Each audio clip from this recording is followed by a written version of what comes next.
Volviendo a esta casa, no es hotel, en un interesantísimo corte, la verdad, seguíamos hablando de las encuestas y las proyecciones electorales. Continuando con esa magnífica conversación, Carlos, y volviendo al tema de las encuestas, han dado constantemente un virtual ganador, que es el presidente Evo Morales, pero en los últimos resultados hemos visto también un virtual perdedor, que es Juan del Granado. ¿Cómo ves a Juan del Granado ahora mismo en el escenario opositor? Bien, lo primero que quisiera es que esta pérdida de votos del 45 al 38 en las dos últimas encuestas, yo decía que deben estar preocupando mucho a los estrategas y al propio gobierno, porque significa que ahora tiene que trabajar muchísimo para superar la barrera del 40%, llegar al 45-50, y en mi opinión creo que al gobierno le va a ser muy difícil superar la barrera del 50%. Y estos son los argumentos. Uno, ya ha perdido las elecciones judiciales el 2011. Ha perdido las elecciones en el Beni con la misma estrategia que está utilizando en estas elecciones. Hay evidentemente toda una actitud de la oposición que, sin estar haciendo campaña, ha desgastado mucho al gobierno.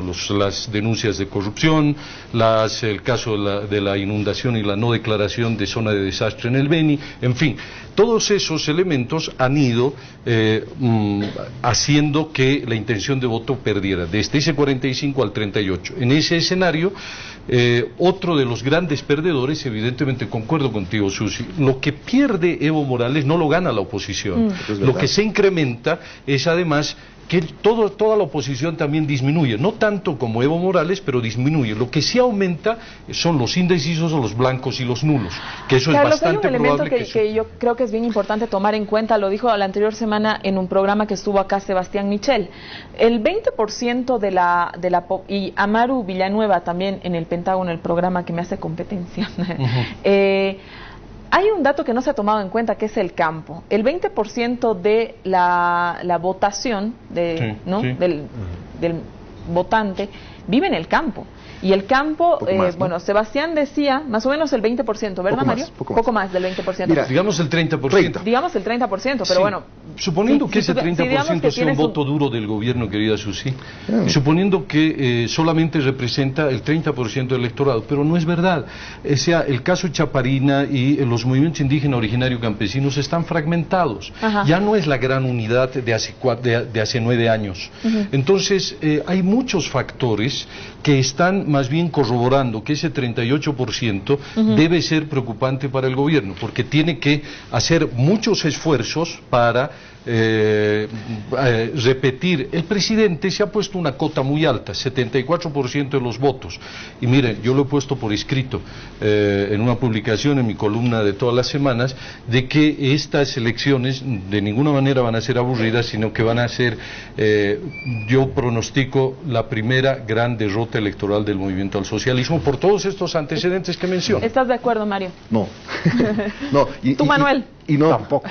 Y permíteme fundamentar, Susana. Mira, Carlos tiene una lectura particular de las encuestas y de cómo están las cosas.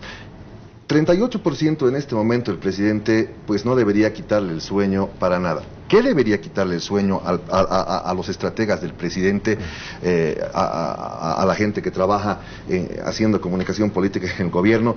Que la oposición empiece a subir. ¿De acuerdo? Eso sí le debería quitar el sueño. Pero eso no ha sucedido. No ha sucedido. Carlos dice que hay elementos que le permiten decir que el 50% es muy difícil para llevar al gobierno. Yo creo que sí. Yo creo todo lo contrario. Menciona la elección judicial, otra cosa completamente distinto. No es comparable con la elección nacional, porque se ha jugado otra cosa. La gente se ha pronunciado por otra cosa, por una cosa de la cual no estaba informada y que en el fondo de repente no estaba de acuerdo con esa particular acción. Pero marca un punto de inflexión. En el caso del Beni, ¿qué dices? Pero si eso se hubiera seguido en ninguno de los casos Evo Morales estaba en la cabeza, no era candidato, ¿no? Sí, pero era jefe de campaña. O sea, No. estuvo al lado de la señorita Jessica Jordan, Pero, y hoy el premio por haber perdido las elecciones fue nombrarla cónsul en Estados Pero a ver, Unidos. Sí. si hacemos una ¿Sabes qué? recapitulación de en qué momento histórico fueron las elecciones judiciales. Yo recuerdo que vienen eso después de Chaparina, A ver, ahí... ¿no? Entonces, sí. y termina en un 45%, es decir, más allá de ¿no? Y en el Beni, discúlpenme, en el Beni no ha ganado la oposición. En el Beni ha perdido la candidata más oficialista. Es una cosa completamente distinta. ¿De acuerdo? ¿No? Para eso se presentan las encuestas, ¿No es fíjate, cierto? los resultados electorales. El gobierno ha terminado diciéndonos que en realidad no perdieron las elecciones en el Beni. Y yo no sé cómo el señor Carmelo Lenz es gobernador. O sea, la suma de votos ha estado a favor del señor Carmelo Lenz. Sin duda, sin duda. Porque La elección la ganó Carmelo Lenz. porque la candidata en el Beni cometió demasiados errores. De porque acuerdo. fue Tú Tú mala cuéntame ahí candidata. por ahí. Tú Permíteme. estuviste involucrado Claro. en la campaña del Beni. De hecho, estuviste También. en esta casa, no es hotel, para hablar de la candidata del Beni. También, pero creo que antes de entrar a ese tema específico, acá me parece que hay una cosa súper interesante que la podemos ver permanentemente en los medios. Hay una tendencia, o sea, no hay una guerra de números cuando hablamos de encuestas, sino de interpretaciones. Es verdad. Sí, entonces en esa lucha por interpretar los datos, muchas veces se pierde el contexto. Y, o sea, una máxima metodológica es que el dato, que es el número, se vuelve información solamente cuando lo pones en contexto. Así es. Y la oposición tiende a perder de vista ese contexto.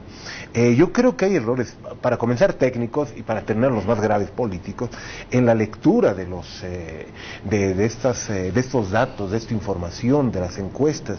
No nos olvidamos que no se puede confundir la parte, una pregunta, intención de voto, con el todo. No podemos olvidar, por ejemplo, que el país está en un momento en el cual, y lo dicen las mismas encuestas, todas, estamos ante situaciones de optimismo, de expectativa, de satisfacción, que son inéditos en nuestro país. Y definitivamente eso tiene que tener un impacto, ¿no? En la intención de voto finalmente, pero eso en cuanto a los errores técnicos. En cuanto a los errores políticos, y eso me parece más preocupante, se está empezando a volver a la época de Sánchez de Lozada, en la cual el marketing político y la fijación en las encuestas terminaron reemplazando la política. O sea, no podemos pensar, por ejemplo, que una oscilación, para mí es una oscilación del 38, que antes estaba en 45, o sea, afecta las proporciones electorales que existen realmente en el país, donde tú tienes un promedio de intención de voto, de soporte al presidente de 40%, y por el otro lado, yo sostengo lo que comentaba hace unos minutos, de que la oposición debe estar muchísimo más preocupada que el oficialismo, porque después de 2 meses en el que le lanzan, pero todo, el caso Rosa, el caso Sosa, sale el tema de BOA, las inundaciones en Beni, un intento de buscar una alianza que no está cristalizando para un frente único en la oposición, todo eso se traduce en ¿qué? En una reducción mínima en la intención de voto del presidente, que está dentro de los márgenes de error, quizá un poco más, pero que al final te sitúa igual a la oposición en un 14 Samuel Doria Medina, 9% Rubén Costas y 5.9 se reduce al mínimo Juan del Granado, juntos 29%.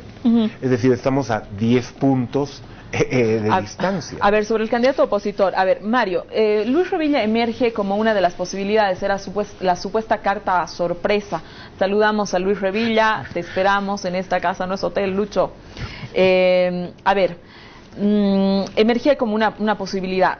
Sin embargo, hay una parte de la encuesta, yo accedí a tu encuesta, no sé si el resto del mundo accedió, pero yo accedí a la encuesta completa. Que quede claro que no se la he mandado yo. No, sin duda alguna. Pública. Donde hay un dato que a mí me ha llamado muchísimo la atención. Samuel Doria Medina en La Paz, ¿no? Le gana en intención de voto entre oposición. Por muchísimo. Casi con un 41% a Luis Revilla, ¿no? Otro dato que es muy interesante es que entre los opositores creen que Samuel en un 61% sería mejor candidato que Luis Revilla en un 15%. Entonces, ¿cómo ves la carta oculta de la oposición? ¿Qué nos dice esto? ¿Me estás diciendo que Luis Revilla es la carta oculta de la oposición? Sí, bueno, Eso sí sonó se ha en estado todos manejando, los... se ha estado Sí, manejando. eso se ha estado manejando. Y se lo ha tentado mucho y él ha dado varias respuestas. Hay muchas formas. De hecho, Rubén Costas lo lanza como su candidato. Mira, hay muchas. Las encuestas lo que te dicen, coincido plenamente con lo que dice Manuel, son datos de la realidad. No puedes pedirles más que eso, ¿no? Y depende cómo preguntes. Hay preguntas que están hechas, en este caso, me imagino, para medir algunos posibles candidatos. Yo he estado midiendo a varias personas en el último tiempo, a Lucho, lo he medido a otra gente que de alguna forma o se ha estado mencionando o ha mencionado su posibilidad de participar en la elección para la presidencia.